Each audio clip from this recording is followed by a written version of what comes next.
You're supposed to paint the walls, not your face and your coat. You're beautiful with that paint. You're beautiful. The union card that you forged? Yeah, what about it? It didn't hold up under close inspection from the boss. Oh, come on, Luke. That's a first-class forgery. That's a beauty. Not classy enough. It's not first class, pal. I had to run for my life. Thank you very much. Oh, no. You're really upset. Oh, hey, back off. Oh, it's all right. No, I feel bad now. Oh, go ahead and feel bad. You should, but one thing I gotta tell you. You don't guarantee forgeries. Hey, that's life, you know? All right. We got some of the stuff we needed anyway. What did we need exactly? We needed a plan of action. We needed some very valuable measurements, which I got. Uh-huh. Measurements for what? I got the measurements of how far it is from the back door to the auction block, how far from the auction block to the main switch, the main power switch. What are we doing? Are we gonna rob a bank? What?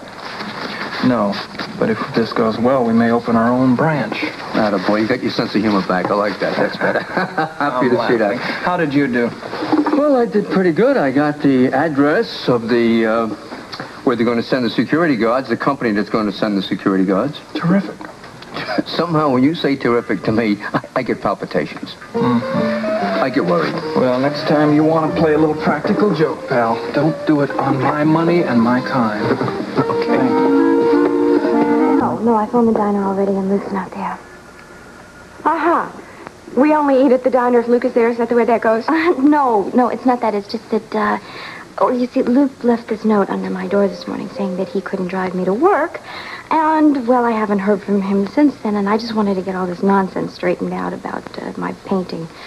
Painting? You're donating something to the auction? No, he's finally decided to fix up his apartment, and I'm going to paint it for $50. Why did you get mercenary? True. Yes, but anyway, I thought we might have a good chance of running into him at the Floating Rib. Aha! Let me take a wild guess here. We're going to have lunch at the Floating Rib. Do you mind? No, I like it very much. Good, that's good. See, I know that he's working night and day on this project at the Quartermains, but he's got to stop and have lunch somewhere. It's probably going to be at the Rib. Okay. I love the food here. I think you were hungry. You practically had that inhaled before the plate missed the table. No, I was hungry. It's funny. Luke always says that I get hungry when I'm worried. You worried about something? No. I'm not worried about anything. You're sure about it? Okay. I'm just a little bit concerned because I haven't heard from him yet, that's all. But I'm sure it's just because he's very busy with his work. What kind of work does he do that keeps him out of the office so much? He's looking for something for Alex Quartermain. Apparently, some of her things were lost on the docks when she first came to Port Charles. And they haven't found them yet? Well, I think they were stolen, Mother. Oh. But I think that he's getting very, very close to finding what he wants, and Alex has promised him a reward. What kind of reward? Well, a bonus, I suppose you'd call it. And a sizable one, too. But it seems to occupy Luke's time night and day. And he seems to have to deal with all kinds of strange characters to get this last item. But he's located all the rest of it, though. He's not getting involved in anything dangerous, is he? Oh, no. I'm not worried about him, no. He's just really counting on this bonus, that's all. He calls it his stake. Stake? Yeah, for the future. Which I'm hoping includes me. Has he asked you to marry him? Not yet, no. But, I heard him, Mom. I heard him an awful lot. I know you did. I would have expected him to have forgiven you by now, though. I know. You see, you just don't understand, Luke. That's all. I'm just beginning to myself. He's vulnerable to me in a way that I don't think that he's been with any other person ever in his whole life. And he said that he lost a part of himself, and it scared him. He just lost control, that's all. You love him a whole lot, don't you? Yeah. You know, the kind of love you're talking about is really very rare. I know. And if he loves you that way, he'll forgive you. Have you forgiven Dad?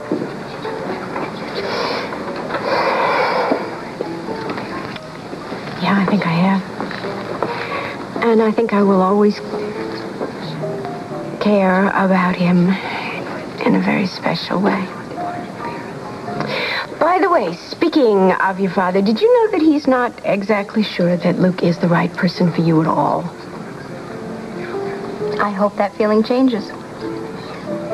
Did you know that he also has reservations about Tony Castle being the right man for you? That is an entirely different situation. Mm-hmm. Well, I think he's always going to have reservations about the guys that you're going out with. Possibly. But I'm having a terrific time, and I happen to think that Tony is just wonderful, and I intend to see as much of him in the future as possible. So there? So there. I've just made a decision. Oh, what's that? You're absolutely right. We're splitting the bill. Wait a minute now. Now, I was expecting a fight. Tough. I've just decided that we both are going through transition periods in our lives, and I have to remember that yours is primarily one of financial independence, and mine is one of emotional independence. From Dad? Uh-huh. Mom, I know that he still cares about you an awful lot. I know he does, of course. Just the same way that I care about him. It just doesn't happen to be a very romantic kind of caring.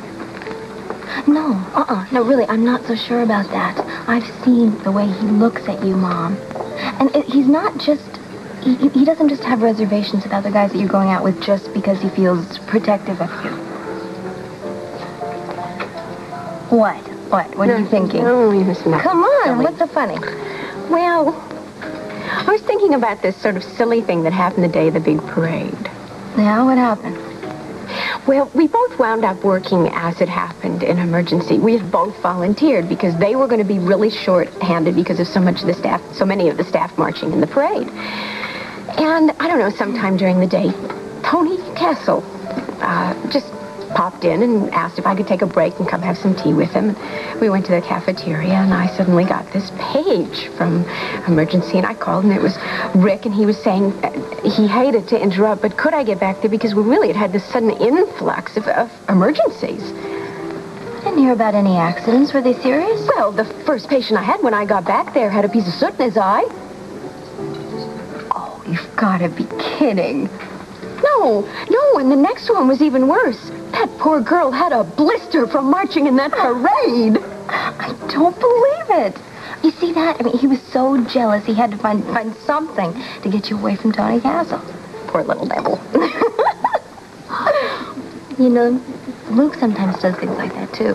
Yeah? Yeah. When he sees me with Robert Scorpio, he gets so jealous. Really? He does. Wow, speak of the devil. Large whiskey and keep them coming. I have the confidence of Cassadine. Good. Today we start our plan to recover the Ice Princess at the time of the auction. I also have a private plan of my own for that auction.